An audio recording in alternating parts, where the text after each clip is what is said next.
মুর্শিদাবাদে 3টি লোকসভা ও একটি বিধানসভা উপনির্বাচনের ভোট গণনা চলছে।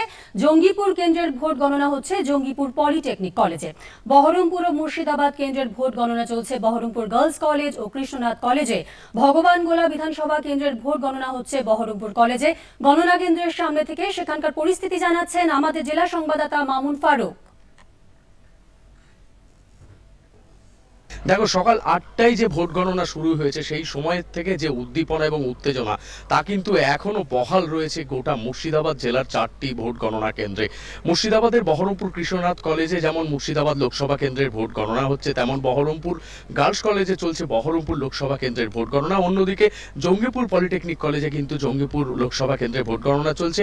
বহরমপুর কলেজ, যা কমার্স কলেজ নামে খ্যাত, সেখানে ভগবানগোলা উপনির্বাচনের ভোট গণনা চলছে। প্রত্যেকটি ভোট গণনা কেন্দ্রের পাশেই কিন্তু অদূরে নির্ধারিত দূরত্ব মেনে সেখানে কিন্তু বিভিন্ন দলের কর্মী সমর্থকেরা অধীর অপেক্ষায় উদ্গ্রীবে অপেক্ষা করছেন।